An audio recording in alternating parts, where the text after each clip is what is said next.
Well, hello and welcome to the Wealth Guardians radio show. I'm your host, Doug Ray, and I very much appreciate you spending some of your weekend with us. Bryce is here with me in the studio today. Hey, Bryce, how's it going? I'm doing well. Doug, how are you today? I can't complain. Still sitting here smiling and talking on the radio. Very good. Let's get to this. So for those of you who are new to the show, Ray Financial and the Wealth Guardians is a local independent firm that works with folks 7 to 10 years from retirement and also people who are already retired. And most people don't really know how to turn their retirement savings accounts into a steady flow of lifetime income once they stop getting that paycheck. I focus my practice on retirement income planning, and history shows there's two powerful truths when it comes to finances in retirement. Number one, what got you to retirement will not necessarily get you through retirement. And number two, losses mean more than gains in retirement once you aren't drawing that paycheck. Very true, Doug. And as we do on every week, I want to remind everybody out there that we are legally obligated to act as fiduciaries, which means we make recommendations that are in your best interest only, not ours. Not every advisor out there is like that, so please keep that in mind. And before we get started, I want to throw out a salute to all of our military, our first responders, our veterans. Thank you for everything you have done for us and what you will do in the future. Thank you for your sacrifice. And to the families as well. Absolutely. So I'm guessing you've heard the saying, it's what you don't know that could hurt you. But as you plan for retirement, it's what your advisor doesn't know that could really hurt you. It doesn't matter what the relationship you have with your advisor is. It could be long-standing, a friendship, a relative, whatever. You need to ask yourself two very important questions, and you need to answer them honestly and objectively as best you can. Are you getting all the information you need to help you retire successfully, or are you getting just a small piece of that retirement puzzle? Are your conversations limited to risk and investments and returns? Are you having a much deeper conversation like the different options to generate income in retirement and how and when you should claim your Social Security benefits, or how could you pay fewer taxes in retirement so you can keep more of that money for yourself?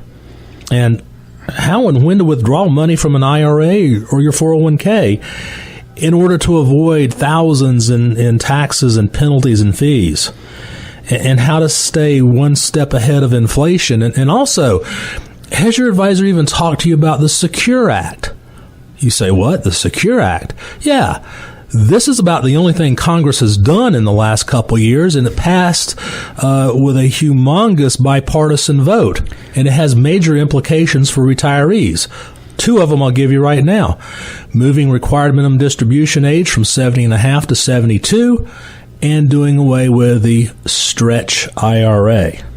It's almost certainly going to be written into law, so stay tuned for that.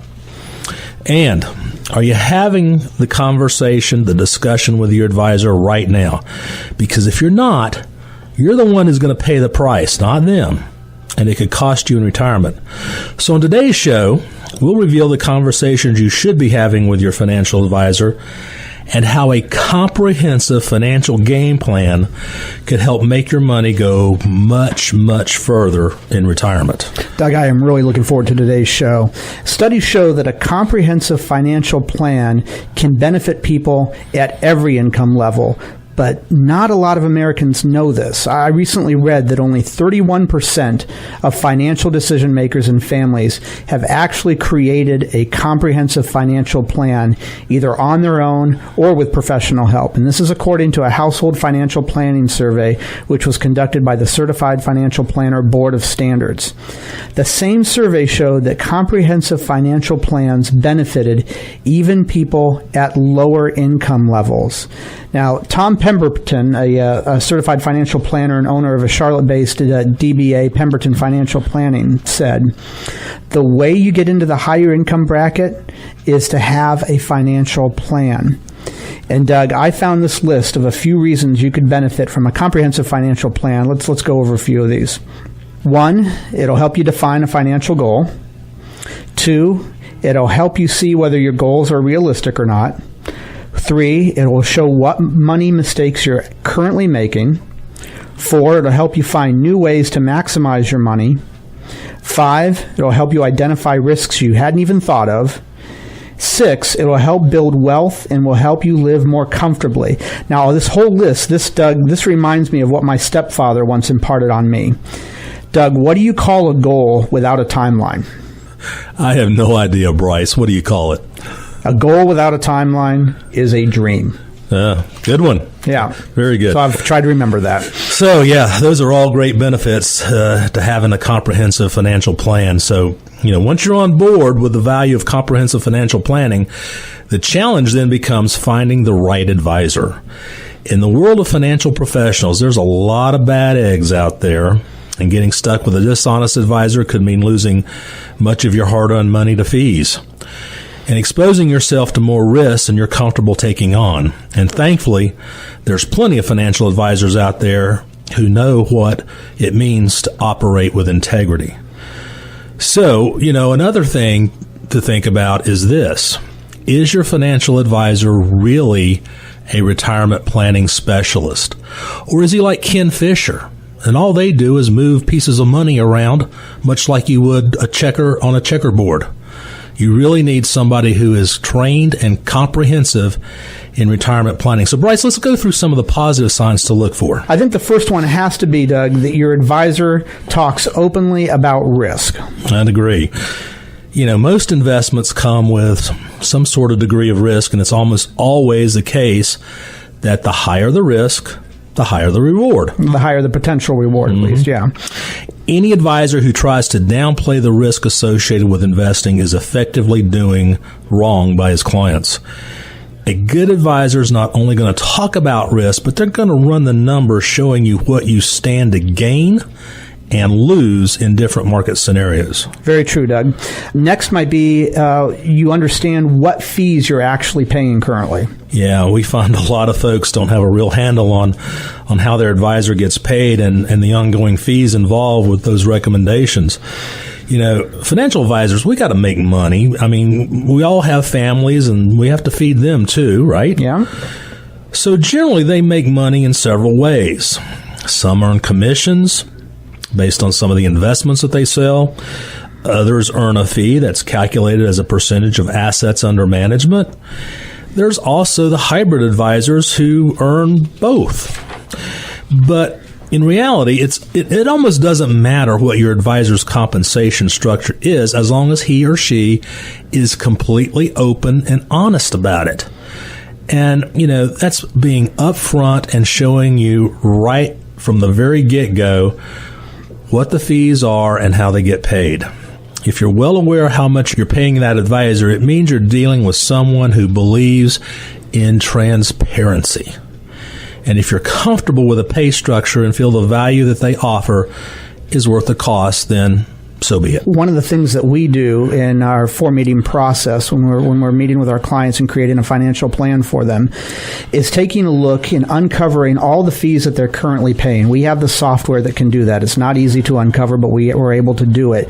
And then we put that side by side on a spreadsheet based on our recommendations and what our fees would be. We do it about as transparently as you can possibly get, and people really appreciate that. We call that the eye-opening session, and it truly is a jaw-dropper for a lot of people. Yeah, it comes in the second meeting, folks. Yeah, and I'd say that's a great rule of thumb as well. I know we believe strongly in this next benchmark, Doug, as far as knowing that you're dealing with an advisor you can trust and that is your advisor. And do they educate you about what they're investing your money in? Well, we hear variations of that pretty often. A lot of folks come in our office and they say they really don't have a clear understanding of what's being done with their money. And, right. Some advisors tend to throw around buzzwords and investment speak, partly to show off and, partly to come across as the expert.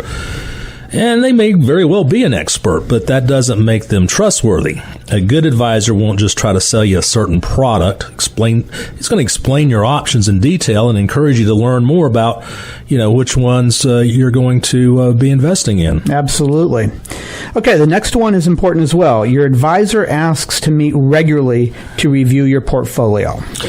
Yeah, life happens. It does. Change is a part of it. And the last thing you want to do is set a plan in place and forget about it.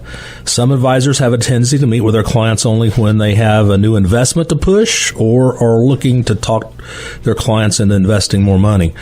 A trustworthy advisor is one who proactively invites you to discuss your investments, review the performance, and talk through any concerns that you might have about changes in your life and adapt to those changes. And the last of the 5 signs that you're working with a trustworthy advisor is your advisor remembers your goals and actually cares about them. Yeah, there's no one-size-fits-all approach to investing. Your advisor's job, he's got to have some understanding of your personal goals and craft a financial plan that's going to achieve them. If your advisor seems cognizant of these goals when making recommendations, it's a sign that he's not only listening, but working with your best interest in mind. So hiring a financial advisor isn't the same thing as hiring a plumber or a landscaper. Ideally, your financial advisor will be someone you turn to for guidance through various stages of your life. If something about your advisor just doesn't seem right, or you're not comfortable voicing your concerns about your assets' performance, you shouldn't hesitate to make a change. After all, to an extent, your financial future is in the hands of that advisor, and you deserve to feel 100% comfortable you found the right person for that job. Now that we've identified how you would benefit from working with a financial advisor and the key points that would confirm the advisor you're working with is indeed trustworthy, we're going to spend the second half of the show talking about this. As you plan for retirement, it's what your advisor doesn't know that could really hurt you. And I like where we're going to go with this, Doug. Now, we're up against a quick break, but stay tuned. I think you as well, folks, are going to like this next subject quite a bit as well. We will be right back after the break.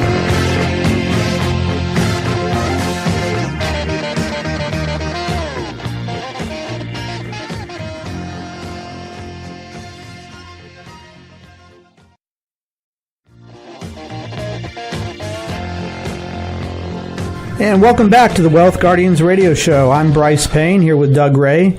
Now, during our first segment, we spent time talking about the benefits of having a comprehensive financial plan, which included establishing financial goals, identifying risk, maximizing the use of your money. And then we touched on 5 keys that will let you know that your advisor is actually trustworthy. And those include clearly defining the risks that are being recommended, being transparent about how they get paid and the fees involved with their recommendations, the willingness to educate you on the recommended strategies, and, of course, regular reviews and revisions. Now, in this final segment of the show, we want to talk to you about the conversations you should be having with your financial advisor right now. Doug? Yeah, so let's just kind of start with this. What conversations are you having with your financial advisor? Are most of your conversations about investments, risk, diversification, or are you having a deeper conversation than that? Are you talking about Social Security, generating income, taxes that you're paying, withdrawing money from the IRA, the 401k, and paying for skyrocketing cost of health care or long-term care? If you're not having those conversations with your advisor as you approach retirement, you'll be the one who'll pay the price for their lack of knowledge, and it could be an expensive lesson. We like to remind people that what got you to retirement may not get you through retirement, so let's spend some time diving into those conversations and how a comprehensive financial game plan can make your money go a lot further in retirement. So first up in this conversation on the best strategy is how to file your Social Security benefits so that you don't leave money on the table. We have spent in previous shows talking about this primary piece of your retirement, that is Social Security. It is the foundational piece of most people's retirement. So your advisor really needs to be having a solid conversation on how and when you should claim your Social Security benefits. Ideally, they need to have software that can identify the best strategy for you to gain the most of those benefits over your lifetime. So it's critical that your advisor be up to date on your options and be able to show you in black and white how and when to file. Many folks still think that the Social Security office will help advise them on options, but this is far, far from the truth. And also, folks, by law, they cannot give you any information other than the benefit that you can apply for today. No, very true. It's like taking your tax forms to the IRS and asking them for help. That's not going to happen. And Doug, this whole subject about Social Security reminds me of our clients Gary and Donna a couple of years ago. You remember them. Oh, yeah. We showed them the best strategy for filing their Social Security. They went to their local office to file that way. They were told by the reps there at Social Security that they couldn't do it that way. But Gary went online after we talked to him. He filed exactly as our plan showed he could, with no problem whatsoever, and it was completely legitimate. And you and I remembered that what a difference it made in their income. It was over $1 million, the difference between the filing strategy of what they actually filed and how Social Security was telling them to file. $1 million, folks. What's the next conversation you and your advisor should be having, Doug?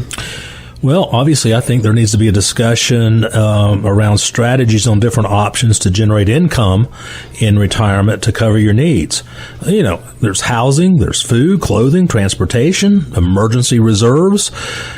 There are all sorts of things. And it's important that your advisor be able to show you how to position the money you've saved in your retirement accounts and use them to create predictable, guaranteed income.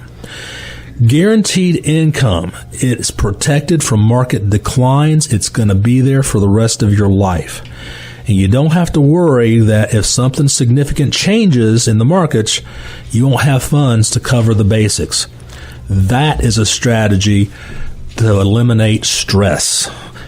You also need to be showing you how to and when to withdraw money out of your IRAs and 401ks in order to avoid thousands in taxes and penalties. This needs to be a specific strategy in place to access funds in the most tax-efficient way. Yeah, and that sounds more than reasonable, but obviously that's a lot to cover. So realistically, we're having multiple conversations to cover all of this, not just one. Oh, Bryce, absolutely. I mean, it needs to be a series of conversations so that input can occur and what-if scenarios can be tested and illustrated. So when you come into our office, it's no cost. There's no obligation. It's a second opinion. And you can expect to have these conversations. You're going to get a series of at least 4 meetings. They may run longer than that. But we have a process that we go through that I think is completely transparent, and it solves a lot of questions that pre-retirees and retirees have regarding their retirement. And we also commit to you that we're going to have a minimum of an annual meeting, whether it's on the phone or it's face-to-face, and we make sure that we adapt our plan for the inevitable changes that is going to come in your life. I think the nice thing about us having a 4-meeting process, Doug, is that gives the people that we're meeting with time to understand us and what we're about and get a sense of if we're going to work together well, so that there's no ambiguity, there's no question in the end, do they want to work with us or not? If they've met with us 4 times, they kind of have that answer in their head if we're going to be a good fit for them, if they're going to be a good fit for us. Now, what else should your advisor be discussing with you? Well, I think on this list of conversation is some ideas about how can you pay fewer taxes in retirement? Can you keep this money for yourself? And how to stay one step ahead of inflation.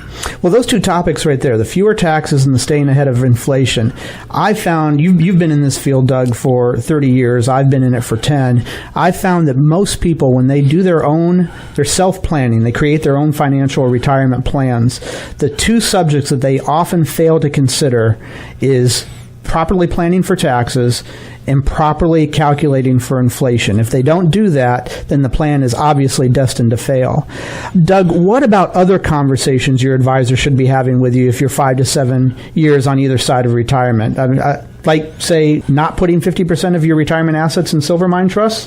Yeah, we've pretty much seen it all, hadn't we, Bryce? Every time we think we've seen it all, somebody new comes along. That's true. Yeah, that's definitely one. So depending on the individual circumstances, there could be conversations around trusts, charitable giving, right, beneficiaries, of course, but I guess the last big area of conversation needs to be around paying the skyrocketing cost of health care and, unfortunately, potentially long-term care. I would agree with that. You know, we've shared these statistics before, but the out-of-pocket cost for regular health care just in a span of 30 years in retirement for a married couple is over $250,000. That's a chunk of change. And it doesn't even cover the potential for a long-term care episode. And here's the statistics that most people just don't believe. Of a married couple, there's a 70 to 90% probability that one of the two of you will have some sort of a home health long-term care episode in your life. Doug, speaking about long-term care, I have found, again, that when we meet with clients, that is one of the more delicate subjects to bring up that people want to dance around. They don't want to just delve into. I think for two reasons. One, because they don't like to imagine the thought of actually something unpleasant happening to them, so they try to avoid the conversation. And two, because they have the misconception, as it is, that long-term care coverage means that if you never use that money, it's kind of like car insurance. It's gone, and they just don't want to risk taking that money and putting it somewhere where it's never going to be used. But these are two, at least that one, is a really big misconception. Yeah, Bryce, I think you hit the nail on the head there. You know, it is a subject that is tender to most people. I think everybody intuitively realizes that the older you get, the frailer you're going to become, but it's not something that you're ready to deal with. But the fact of the matter is, not only do you need to deal with it for yourself, but you need to deal with it for your family members. Very true. Because the emotional and physical toll on the family member taking care of somebody is incredible. Now, let's talk a minute about the fear of losing money if you never need the insurance. Right. That is the old-fashioned long-term care. There are ways now to craft a long-term care plan that basically covers that risk. It's called asset-based care, and we can design policies that cover both couples, one couple. It's a policy that basically you take money out of one pocket, you put it into the other pocket. It's going to grow at some rate of return, like 3 or 4%. It's not huge, but you can use it during life. If you go through life and you never need it for home health, long-term care, then a beneficiary is going to get the balance of that account. And it's also a policy that we can design, as I said before, to cover a couple. And we can even put what's called a rider, which is an option, that will cover both spouses for the rest of their life. And that means if you are in a memory care unit with Alzheimer's for 15 years, it will cover you for life. So lots of ways to beat this problem, and you know it's a conversation that you really need to have with your advisor. Indeed, Doug, and that asset-based care that you're talking about is really a win-win. There's not a negative side to that. So if you haven't had that conversation with your advisor, you need to. And folks, as we wrap up today's conversation, think on this. Retiring successfully today doesn't happen by accident.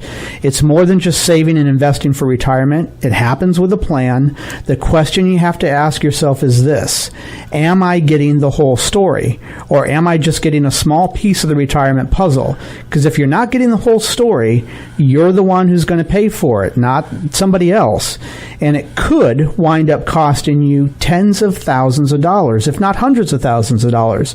So folks, let us show you how a comprehensive financial game plan could make your money go further in retirement.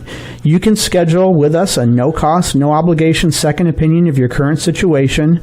When you complete our process, you'll have a comprehensive written retirement income plan that covers 1, a plan for how and when you'll claim your Social Security benefits. 2, a plan for when you'll withdraw money from your IRA, your 401k, and other retirement accounts. 3, a plan for when to pay fewer taxes. And 4, a plan to turn your savings and investments into an income workhouse while reducing your risk at the same time. The question is, do you have that plan? Take that first step with our customized second opinion. Let us prove how we can make the most out of every dollar for you. If you've saved at least $150,000 for retirement, we can share some little-known strategies for you. There's no cost. There's no obligation. Call us at 336-391-3409, 336-391-3409. Folks, we want to have you a good weekend. I'm Bryce Payne. I'm Doug Ray. And we'll catch you again next week.